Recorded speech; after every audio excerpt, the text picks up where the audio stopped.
నిజామాబాద్ జిల్లా పసుపు రైతు కళ నెరవేరింది. ఇచ్చిన మాట ప్రకారం పసుపు బోర్డును ప్రకటించారు ప్రధాని నరేంద్ర మోదీ.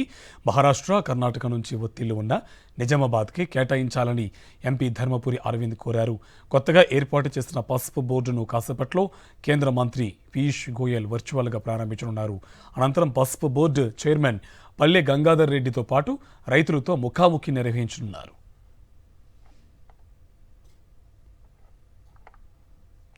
నిజామాబాద్ జిల్లాలో పసుపు రైతుల దశాబ్దాల ఉద్యమానికి ఫలితం దక్కింది. జిల్లాకు పసుపు బోర్డు ప్రకటించిన కేంద్రం చైర్మన్గా అంకాపూర్కు చెందిన పల్లె గంగారెడ్డిని నియమించింది.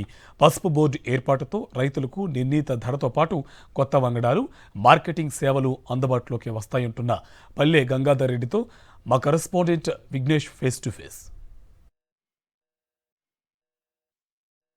దశాబ్దాల పసుపు రైతుల కళ నెరవేరింది. నిజామాబాద్ జిల్లాకు కేంద్రం పసుపు బోర్డును కేటాయించింది. ఏదైతే జాతీయ పసుపు బోర్డు చైర్మన్ పదవి కూడా నిజామాబాద్ జిల్లాకు కేటాయించింది. నిజామాబాద్ జిల్లా ఆర్మూర్ మండలం అంకాపూర్కు చెందిన పల్లె గంగారెడ్డిని చైర్మన్గా నియమించింది. మనం అంకాపూర్లో ఉన్నాం. గంగారెడ్డి గారు ఉన్నారు. కంగ్రాచులేషన్స్ గంగారెడ్డి గారు. Thank you. ఎట్లా ఉంది ఇప్పుడు పసుపు బోర్డు రావడం పట్ల మీ స్పందన అయింది? మీరు సీనియర్ బీజేపీ నాయకులు ఉన్నారు, జిల్లా అధ్యక్షులుగా పనిచేశారు, ఎట్లా చూస్తారు?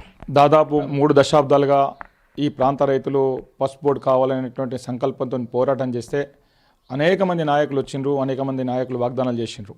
కానీ ఇప్పటి వరకు ఏ ఒక్కరు కూడా ఈ కార్యాన్ని నెరవేర్చలేదు. 2019లో ఎంపీగా కాంటెస్ట్ చేసినటువంటి అరవింద్ ధర్మపురి గారు ఈ ప్రాంత రైతుల కళ నెరవేర్చాలన్న సంకల్పంతో నేను బాండ్ పేపర్ రాసిచ్చాను. నాకు తప్పకుండా ఈ పసుపు బోర్డు కావాలన్నటువంటి ఒక ఒత్తిడిని కేంద్రం పైన తీసుకొచ్చి పసుపు బోర్డుని సాధించడం ఈ ప్రాంత రైతులకే కాదు, యావత్ దేశంలో పసుపు పండించేటటువంటి ప్రతి రైతుకు కూడా ఆనందదాయకం. అదేవిధంగా పసుపు బోర్డుతో పాటు ఈ తెలంగాణ ప్రాంతానికి చెందినటువంటి ఈ నిజామాబాద్ జిల్లాకు చెందినటువంటి ఈ ప్రాంత రైతులకు సంబంధించి ఒక రైతు బిడ్డగా నాకు అవకాశం కల్పించినటువంటి కేంద్ర ప్రభుత్వానికి కానీ కేంద్ర మంత్రివర్గానికి కానీ ప్రత్యేకంగా మా నిజామాబాద్ పార్లమెంట్ సభ్యులు ధర్మపురి అరవింద్ గారు కానీ నేను ప్రత్యేకమైన కృతజ్ఞత తెలియజేసుకుంటున్నాను. రైతుల ఉన్నతి కోసం, పసుపు రైతుల అభ్యున్నతి కోసం నేను పనిచేస్తానని చెప్పేసి తెలియజేసుకుంటాను. పసుపు బోర్డు నిజామాబాద్ కేంద్రంగా ఏర్పాటు చేశారు. ఇప్పుడు రైతులకు ఎట్లాంటి మేలు జరగబోతుంది, ఎట్లాంటి ప్రయోజనాలు ఉంటాయి? పసుపు బోర్డు కేంద్రీయ కార్యాలయం నిజామాబాద్లోనే పెట్టడం వల్ల ఈ ప్రాంత రైతులకు అనేక రకాల ప్రయోజనాలు కలుగుతాయి.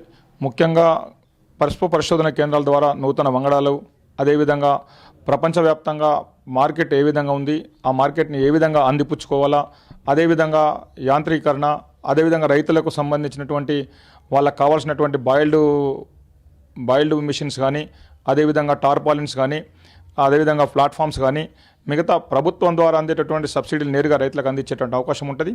అదేవిధంగా మన నిజామాబాద్ నుంచి బాంబేకు డైరెక్టు గూడ్స్ ద్వారా రవాణా చేసేటటువంటి అవకాశం ఉంటుంది. ఎక్స్పోర్ట్ కూడా బాంబే నుంచి ప్రపంచానికి ఎక్స్పోర్ట్ చేసే అవకాశం ఉంటుంది. ఇవి పల్లె గంగారెడ్డి గారు చెప్తున్న విషయాలు.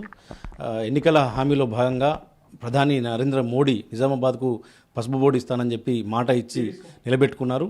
దీంతోపాటు నిజామాబాద్ బీజేపీ ఎంపీ ధర్మపురి అరవింద్ కృషి వల్లే ఈ పసుపు బోర్డు నిజామాబాద్కు వచ్చిందని చెప్పి జాతీయ పసుపు బోర్డు చైర్మన్ పల్లె గంగారెడ్డి గారు కూడా చెప్తున్నారు. కెమెరామెన్ సాయి కిరణ్తో విఘ్నేశ్వర్, సాక్షి న్యూస్, నిజామాబాద్.